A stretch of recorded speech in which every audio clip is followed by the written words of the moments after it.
The purple, yes, is a very bright, vibrant color, just like our conversation will be today as we continue our conversation on Fundraising Academy. And this is a cause selling approach. We also like to extend our sincerest gratitude to our presenting sponsors. You can see their logos right in front of you on the screen, including today's guest, Fundraising Academy. But many of these sponsors have been with us truly since the beginning, which has been over a year now. So thanks to Julia Patrick, CEO of the American Nonprofit Academy, who had this crazy idea and said, let's do this for 2 weeks. I was just as crazy and said, 2 weeks sounds good. And then here we are, as I said earlier, a year later. So I'm always grateful to be alongside you for this journey. I'm Jarrett Ransom, President and CEO of the Raven Group, also known as the Nonprofit Nerd. And Tony, I think you are a wonderful nerd colleague as well. I say that, of course, with the sincerest compliment from me to you. But Tony Bell joins us today. He is Senior Director, Office of Program Administration with the National University. Welcome back, Tony. Thank you so much. And I wear that proudly. So that nerdiness, I wear it proudly. So happy to be in that camp with you.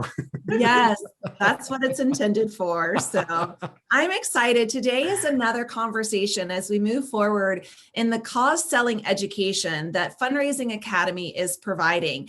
So Julia has created this, well, not created, it's come to us really from the Academy, but we've gone through the cause selling and this is our phase 2 conversation. So we're going to go through step 3 and 4, which is approach and need discovery. Yes, absolutely.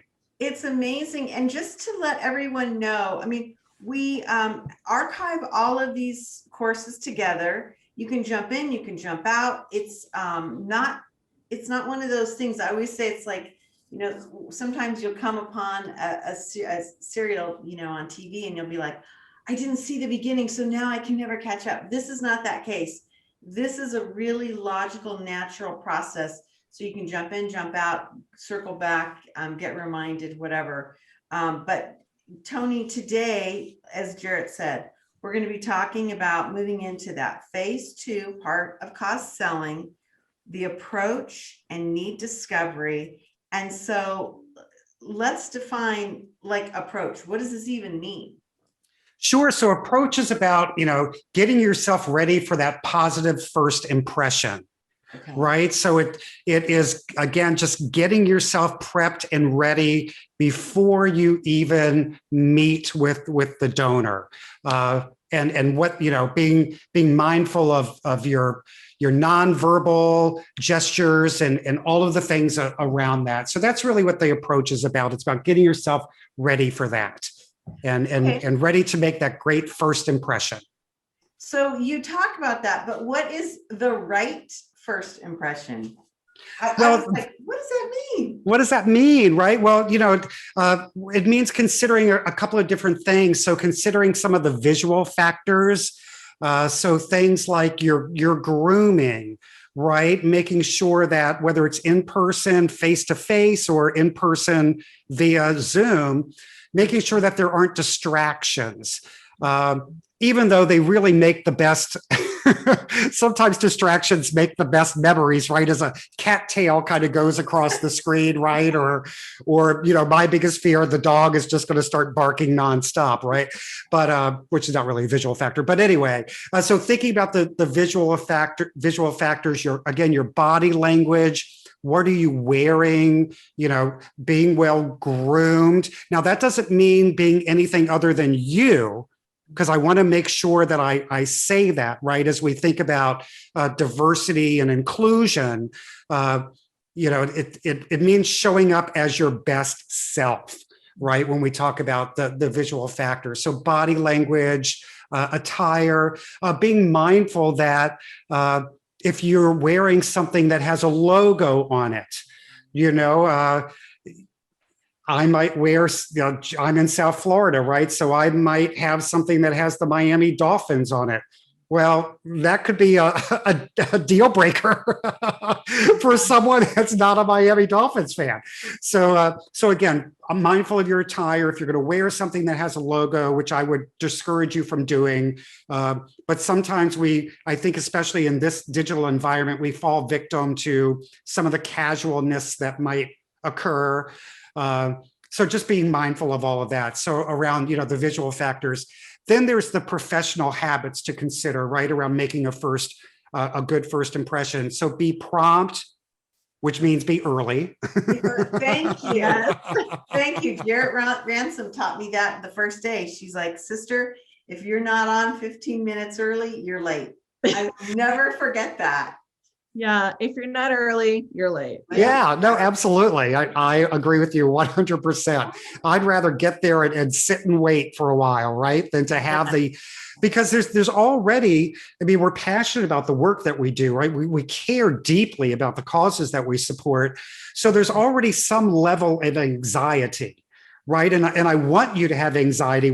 The moment you no longer have anxiety, I think, is when you need to question about if you're still doing what you're meant to be doing, right? And kind of questioning your continued kind of motivation to be in the space. So there's already some anxiety that exists. And I think when you're arriving like right on time, you're not giving that just creates anxiety. So get there early, give yourself a chance to take a deep breath. And again, even if it means I signed on 10 minutes early today. You did. For our convening, because it made me feel comfortable just to sign in, sit down, take a deep breath, get my thoughts together. So all around those professional habits. Then you never know what's going to happen, right? It could be digitally or, in person, if you don't get a parking spot that you're looking for, or something happens between the parking lot to where you're meeting them. So really just making sure that you have plenty of time for those or those what ifs that you didn't plan for. Absolutely. And here in South Florida, between the bridges and the train tracks, like a commute that would normally take you 10 minutes could take you 30 if you catch both of them, right? So that's a really valid point is I guess, be prepared for the unknown. That's right. That's right. So again, it's about visual factors. It's about professional habits around building rapport. So Julia, you're going to laugh at me, pronouncing names correctly, is part of the building rapport, using their name, throughout the conversation. Again, all of that helps build relationships. If you pay someone a compliment, mean it. Right? Like I was saying, as we started, Jared looks amazing today with her hair pulled. I'm like, just amazing. And I meant that. There was no reason for me to make up a compliment, right? We've got a great relationship. So, just, being meaningful about that and looking for common ground. And I'll probably, lean into this a little more too, as we move through today's conversation, but whether you're meeting with them in their office, like real face-to-face, or even on Zoom, if they're not using a virtual background, there's a lot you can learn about your potential donor by looking around at what's behind them. And maybe there's an award, or maybe there's a picture of a celebrity, or maybe there's a book that you've read, right, that you have in common. Maybe there's a picture of the donor's children or family behind them. There's so many things that you can learn about the donor in this kind of environment where you can lean in and start a conversation around that. Absolutely. I love that point. And that has been really big, of course, during the last 12, 13 months, Tony, because it is so nice to see oh, is that, what's the weather like? That's the simplest thing, if you're meeting in different geographic locations, but also just kind of noticing something, and being astute and just in tune to the surroundings, not just yours, but theirs. And how might you use that to relate with one another? Absolutely. And then kind of there's really four kind of pillars I was talking about around the right first impression, right? Your visual factors, your professional habits, building rapport, and then physical actions. And what that means is, chewing gum. You might not want to chew gum. Thinking of Just don't chew gum. Just don't do it. Don't do it. Don't do it. Just don't do it.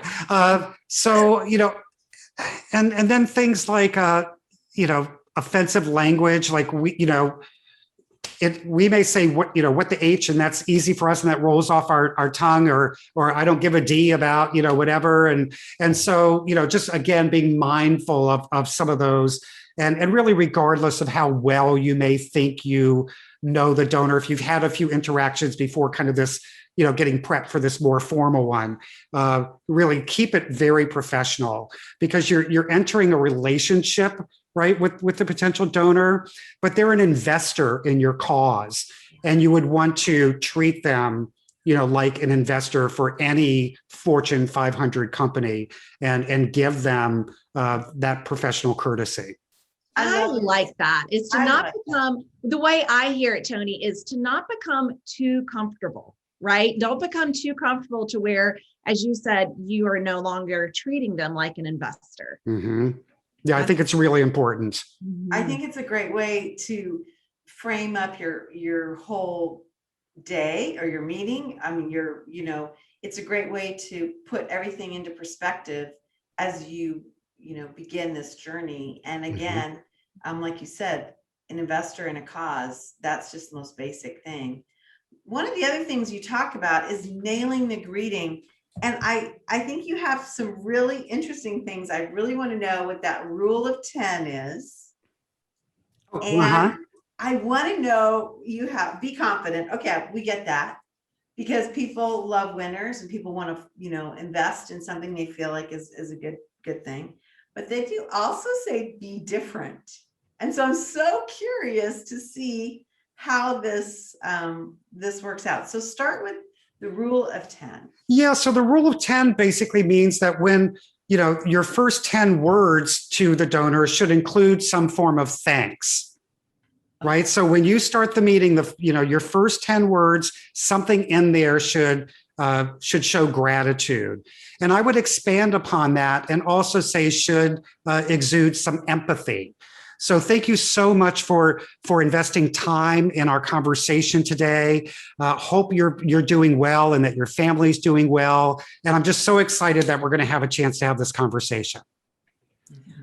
Right. So again, just leading into the gratitude, leaning into the empathy, because folks go through stuff all the time. Right. So just recognizing that there may be something going on that might prohibit them from being here right now in this conversation. So you acknowledge that, and then you get their full attention. Love it. I love it. Yeah. So that's what the rule of 10 is. So being confident, Julia, I think you said that beautifully, right? Just know your mission, know the value of your cause, know why it is that you're engaging with this potential donor, why they're potentially a good fit for your organization. So just be confident. Don't let any of the little voices in your head get in the way of having a meaningful conversation with the potential donor. So that's pretty general. There are all kinds of things within the curriculum where we take a little bit of a deeper dive into being confident, but again, just basically just own the fact that you know your organization, you're knowledgeable about the great work that your organization is doing, and don't let the little voices get in the way. I love that. I love that you said that, because this is such a risk for certain people. There are a lot of people, and Jared and I have talked about this. A lot of times that relationship that you have with money and what you think about is, talking to somebody who might have pulled up in a car that literally costs more than your home. Right. Or talking about this immense financial gift that is so hard to conceive of with your life. It takes confidence. And don't be intimidated by titles. I think that's the other thing too. I think, and Julie, the example of the car is a beautiful example of a way that you might immediately feel intimidated, by the potential donor. But and I share some of this because I struggled with this early on in my career, when I first started doing fundraising, and it was, oh, well, this person's, a C-suite individual. I'm not a C-suite, right? At that point, I was a fundraising associate. So, I was pretty low on the ladder when I, first starting my fundraising career, but don't let the title get in the way. And again, don't let it create little voices in your head. This is about relationship-driven fundraising. This is building a relationship with an individual that gets up every morning like you do. You know what I mean? You have so many more things in common with this potential donor than not. And just realizing that. So don't let job titles intimidate you as you prepare for your first meeting. And I think to the confidence, I always like to have the reminder, and it's a reminder to myself, is that if someone asks you something and you truly don't know the answer, it's okay to say, let me get back to you on that. Yeah. That to me also expresses confidence of saying, I know my limits and I know what I know, but I'm not fully, comfortable sharing an answer on that. I feel like I need, to do a little bit more research or conversations within my team. So I will definitely get back to you on that and then get back to them on that. Well, and it also underscores one of the main pillars of running a successful nonprofit, and that's transparency. Right. And so by saying, I don't really have an answer for that, but let me find out and get back to you. So that demonstrates transparency, and you're building trust. Yes. Right. Because you're letting the potential donor know, right away that you're not going to make stuff up, that they can really, again, trust the information that you're sharing with them. 100%. But then do make sure you get back. Oh, right. Absolutely right. Yes, fulfill your promises for sure, right? Promise, absolutely, because that will do the opposite of what you intend to do. Talk to us about being different. How does that, how do you stand out? Because as we talk about competition in the sector, we always say, I don't know the number now, but we reference 1.8 million nonprofits, registered nonprofits in the US. And those are just the nonprofits, right? Registered nonprofits. But then when we talk about the employment, I think I just saw the other day that nonprofits is like the second or third largest industry. 11 million, the Labor Department says there are 11 million Americans that work for a nonprofit. Wow. So how are we different? How do we stand out and be different? So the first thing I would say is be you. Yeah. You are unique just being you. So I think that leans, that right there is being different. Don't feel like, again, you're meeting with a C-suite individual. Doesn't mean you have to wear a blue suit. I mean, it just doesn't. So, that's the main thing I want to say about being different is embracing who you are and showing up as your authentic self. You can be different by being, just peppy, right? I mean, so just, sometimes, and again, it's a business meeting, but that doesn't mean that you can't bring a lot of joy to the interaction.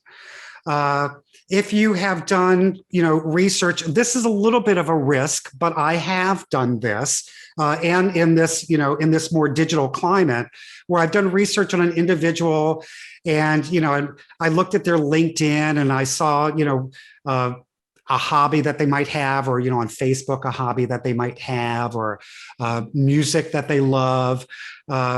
So I had a meeting where my backdrop was ABBA. So I was sitting in the middle of the group, ABBA, and it was a great icebreaker. And the first thing she said was, "Oh my gosh, I love ABBA," and it's because I had done those other steps of the process, right, where I had learned about my potential donor, come across this interesting fact about them, and incorporated that. So again, those are just some really simple, that's a simple example of how to be different, compared to everyone else. But I think most importantly is really to lean into who you are and to be your genuine, authentic self. And that alone makes you different, because we're all unique. Now, I love that because I think that's also going to build your confidence. You know, if you are engaging with somebody that is more true to yourself, that right there kind of breaks down some of those things. Am I doing this right? Am I, am I behaving properly? Whatever. Yeah, But I think being genuine goes a long way.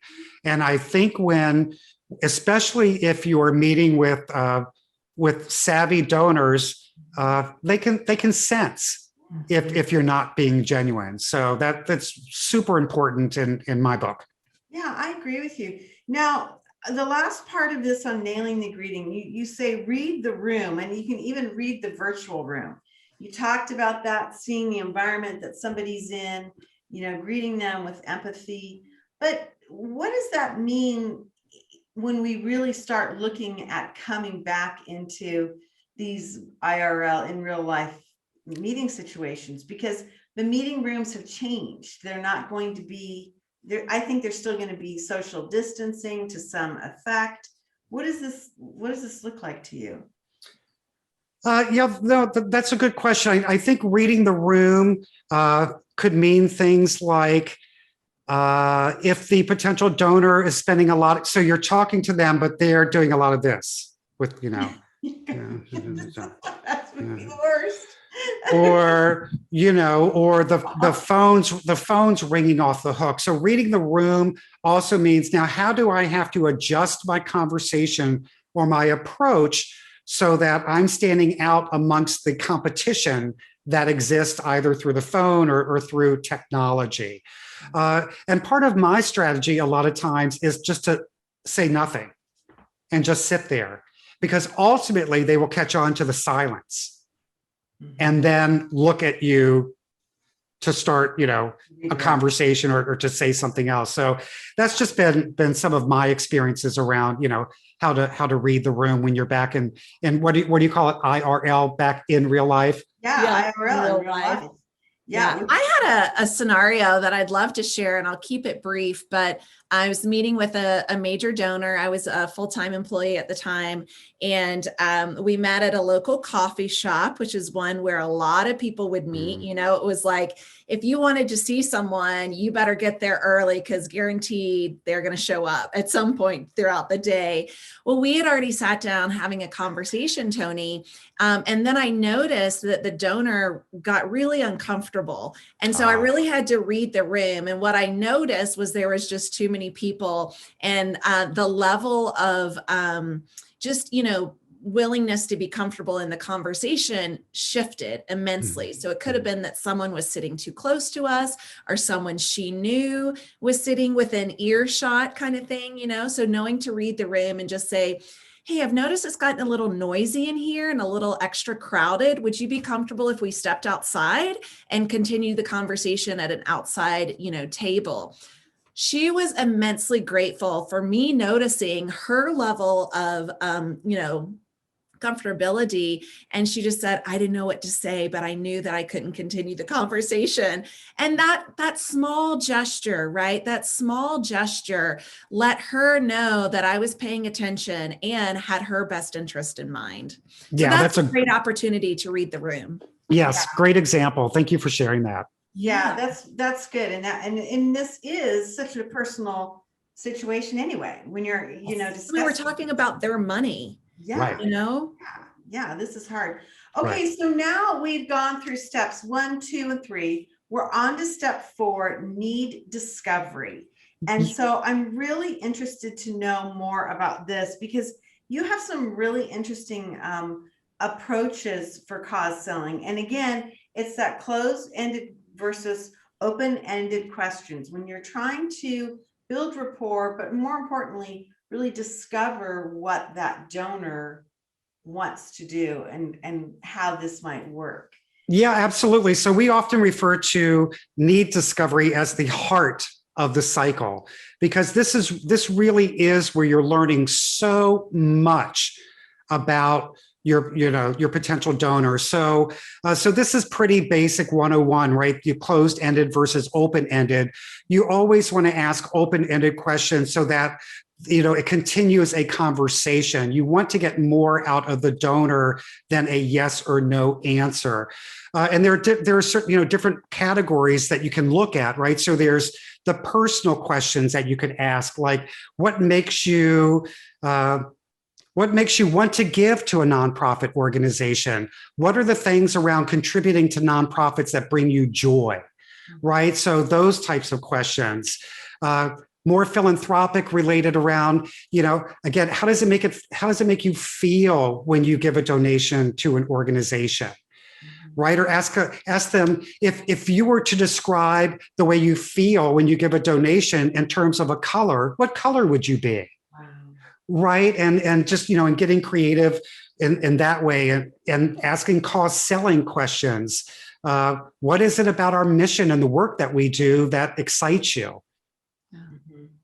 So again, those open-ended questions that create a conversation that really allow you to learn more about your donor. I mean, the needs discovery is all about questioning, but more important, it's about listening. Right. And this makes me think about, and I'm going to take it back, extremely juvenile, but anyone who's ever had a conversation literally with a child about their day at school, you always hear the one word question or the one word response, right? And so it's how do you become creative in your questioning to really get the person to talk? So if you've ever talked to a child about their day, this is a great time to practice that. So, right. And again, I say, I'm going to take it back to a very juvenile space, but it doesn't matter if it's your child, a neighbor's child, family member's child, but that is a great way to practice because you want to see if your questions truly are open or closed, and they will tell you. Yeah, that's a really good point. It is, you always I know with our kids, instead of saying, how was your day today? We always said, what did you have for lunch? Yes. Because if you just say, how was your day? They're like, okay. But if you're like, well, what did you have for lunch? And then, you can elicit more things. And as you said, Tony, it really keeps the conversation rolling. So, what exactly about our organization drew you closer to the mission? Or, what of our programs, right? Or which program have you really enjoyed watching? And what are some of the successes that you've noticed? Mm-hmm. Now, Tony, would it be inappropriate to ask about other organizations that donor has worked with?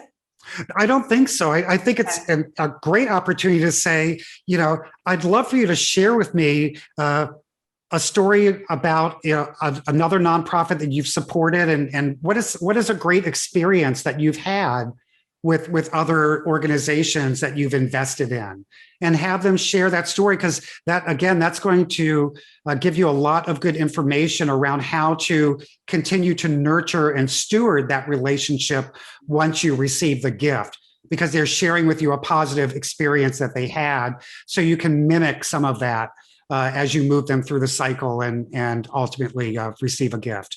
I love it. Hey, everybody, we want to remind you that we are with Tony Bell.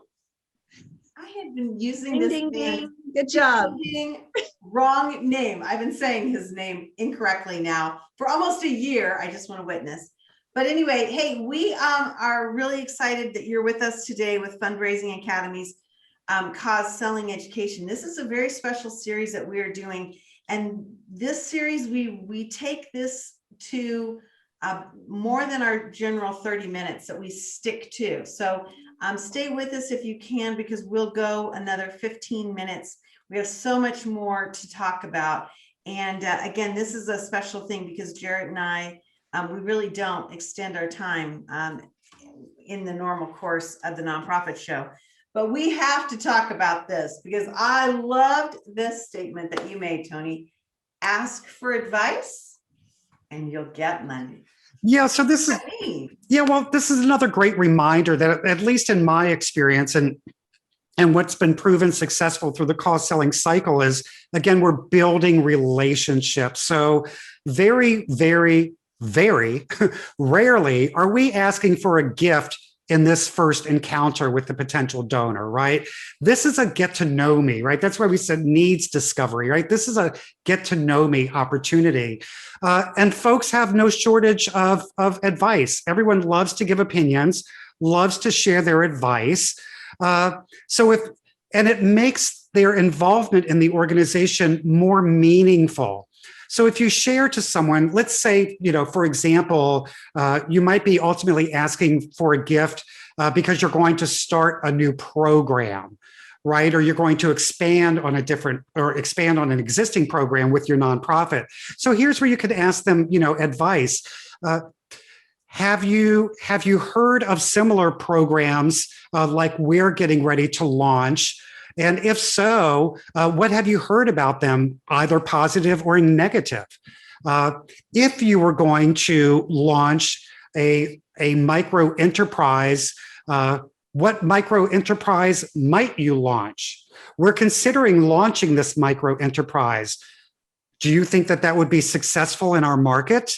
So, again, those types of open-ended questions around the work that you're doing or the work that you're looking to do as, again, you implement new programs or expand on existing ones, really helps the donor feel like a thought leader in the work that you're doing and allows them to, again, feel more engaged and invested in the outcomes and the solutions that you're looking to bring to the communities that you're serving.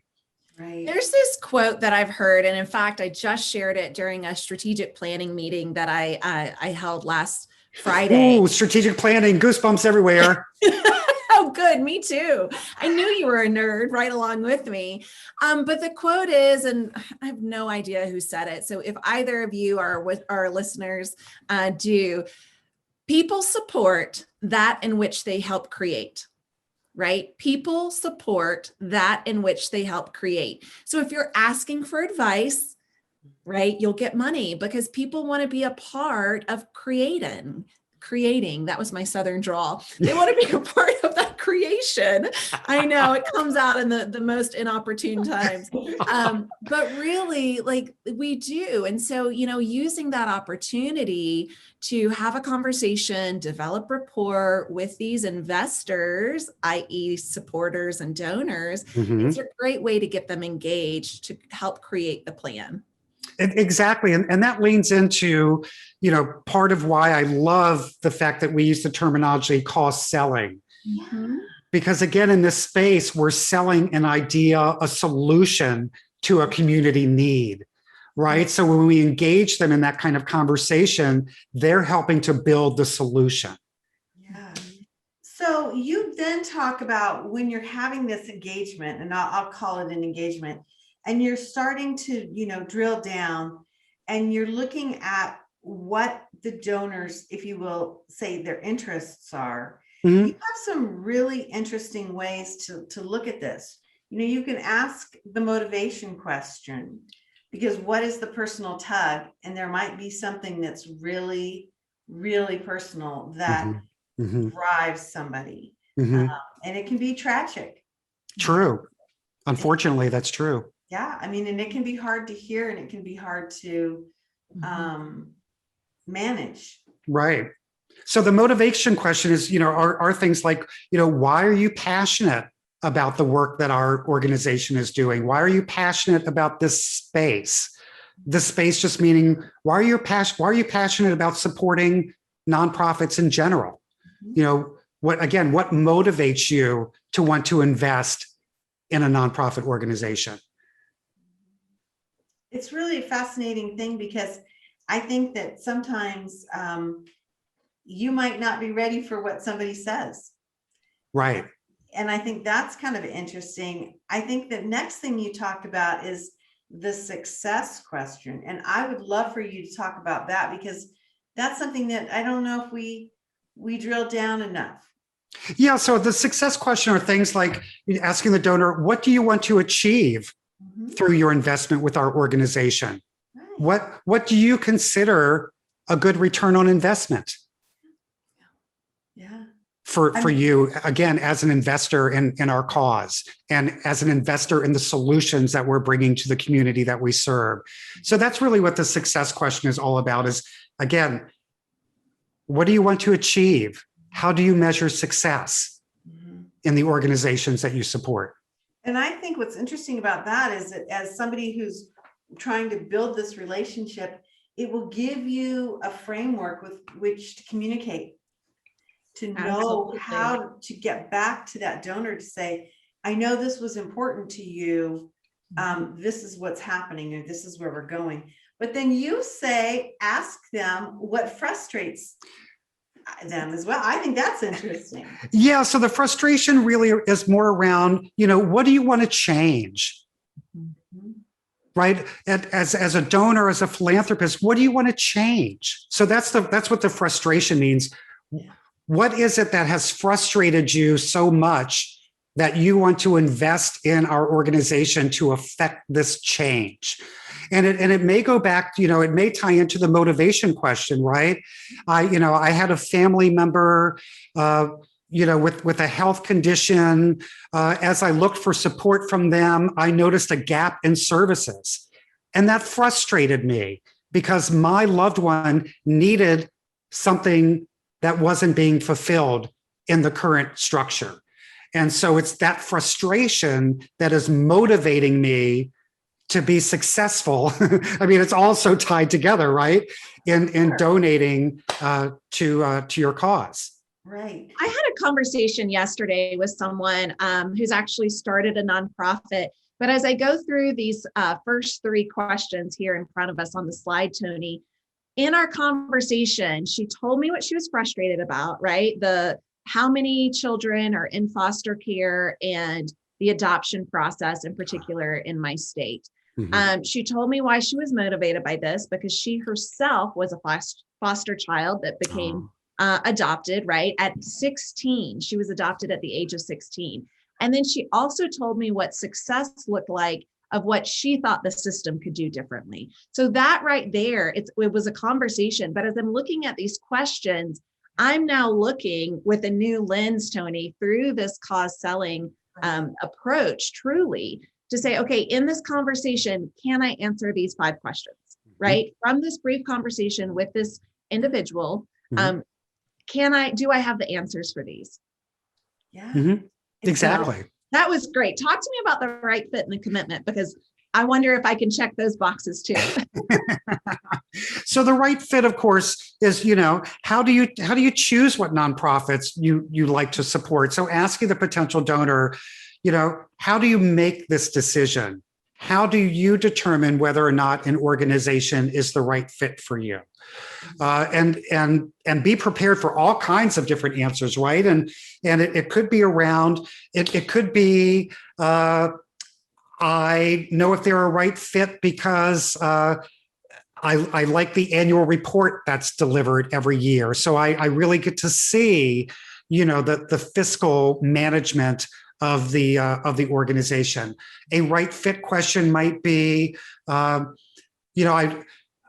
I support the level of diversity and inclusion that exists within your organization. I respect the diversity and inclusion that exists on your board of directors. Right. So it's it's kind of, those right fit questions, and then the commitment question is really around, what level of engagement do you like to have with the organizations that you invest in?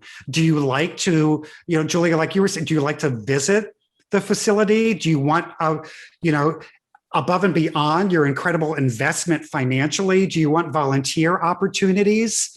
Do you want to serve on a task force? So just really getting to, do you want to host a table for our gala?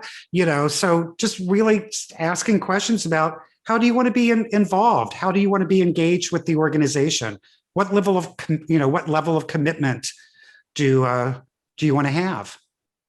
It's really interesting because I would imagine that a lot of these questions are something for some donors, they're going to have to ponder them.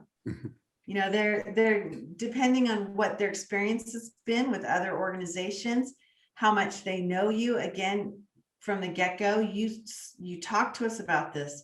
This is about building a relationship and trying to determine how you're going to go forward, not just for a one time, but, you know, for a sustained period of time, maybe even multi-generational. Without a doubt. Mm-hmm. You know, I mean, that's like really where we want to get to. So I'm so fascinated by that and how you really try and draw that out. But more importantly, you say something as we finish up our time today, and it's gone by so ding dang quickly. It always does. It's such a pleasure to be with both of you all the time. I mean, I know, you know, we could sit back for hours and No. just go on and on and on and on. So And one day we will, I guarantee you. I know. I know. We'll talk about this because we want to kind of wrap this up today with, like, almost, to me, we should have in some way started, because it's listening is a critical skill in cause selling. Wow. yeah, absolutely. And, you know, when we started talking about the needs discovery, and I said needs discovery is really about questioning and listening, but more so about listening. So we've talked about, you know, some of the great questions that you can ask so that you're getting really good information about the donor. So listening is really critical. And so listening means truly not forming an answer before they're done, right? Listen all the way till you get to the punctuation, whether it's a period, a question mark, or an exclamation point, right? Just listen to the entire thought that's being shared with you by the potential donor. So avoid prejudgment around what you're hearing. Be patient, right? I mean, if they're going, you know, if the donor's going on and on, that's great. Let them go on and on. So be patient. Even if you ask a question and there's moments of silence, embrace the moments of silence. Don't feel like you have to fill that void, right? Embrace the moments of silence. So be patient, take notes. And one of the reasons why it's important to take notes, not only for your future follow-up, but for the moment that's happening right now in this conversation, so that you can reiterate or reinforce what's being said, which proves to the potential donor that you've been listening. Right. I was going to ask you about that, because I was wondering if that's like, does that seem too invasive if somebody's taking notes, or like what that might seem like, because it doesn't seem as though it's as conversational. Well, I think it's how you frame the activity. So I'll often say, oh my gosh, what you're sharing with me is so good. I don't want to forget any piece of it. So I'm just going to make a couple of notes so that I don't forget, you know, the great information that you're sharing, especially if you're asking them, you know, those questions around, you know, what do you consider to be successful, or, you know, how can my organization be better? You're going to want to say, this is really great information. So, you know, forgive me, I just want to take some notes because I don't want to forget any of what you're saying. Absolutely. I love it. And going back to, if there's anything that you need to deliver after the meeting, that too is something you want to write down so you don't forget it. Without a doubt. And when I do those follow-ups, I always kind of lead into them with saying something like, as promised. Right. Blah, blah, blah, blah, blah, blah. I'm a big advocate of the as promised. That's a great thing to remember. Well, I'm just thrilled. And again, I've learned so much from you, and you've really made me see how I've done things incorrectly over the years of asking for money on behalf of the organizations, not as a professional, but just as a board member or somebody out in the community. It has just put me on a new way of thinking. And so I'm going to put up this iconography for the cause selling wheel, as I like to call it. It really is 8 steps. Today, we've gone through step 3 and 4. We started with step 1 and 2. And so really, as we were talking, you can jump in, you can jump out. It's all about building those relationships. You can find all of Tony Bell's amazing work on our Roku channel, also on our website, in our archives. We are lumping all of these amazing cause selling series together so that you or your team can look at these, you know, in a logical order, or where you might find that you're needing some extra help, as we like to say. So what an amazing thing. Again, I'm Julia Patrick. I've been joined by the nonprofit nerd herself, Jarrett Ransom, CEO of the Raven Group. But more importantly, we've had Tony Bell here with National University and the Fundraising Academy. Wow, what a game changer for our sector to have a logical process that is natural, that builds confidence, not only with the asker, but the donor. I'm really impressed. It's the right way, I think, Tony, to be building a stronger future for all of our nonprofits. And Jarrett and I talk about this all the time. Is Jarrett has this amazing thing, the ROR, return on relationship. Yes. You know, where you're going and how you're getting there. So Fundraising Academy, now we're doing this twice a month. So you will see us again in April. We're doing this on Tuesdays. So definitely check your calendar and watch for our notices, because you don't want to miss these next phases and steps that are coming up. Again, we want to thank our presenting sponsors. Without you, we would not be here having this robust conversation. And wow, now, Tony, I want to go out and ask for some money for one of my organizations I support. Okay. Well, again, it's such an honor to be with both of you. I'm very passionate about our cause selling process, and it's just an honor and privilege to share it with the both of you and with our viewers. So thank you for the opportunity. Thank you. It's amazing. It's a game changer. And what could be better than making our nonprofit stronger? I mean, this to me is like the work of the angels. So I'm so appreciative. As we end every show, we like to remind everybody to stay well so you can do well. And doing well is part of cause selling, if you don't mind me saying so. Anyway, thanks so much.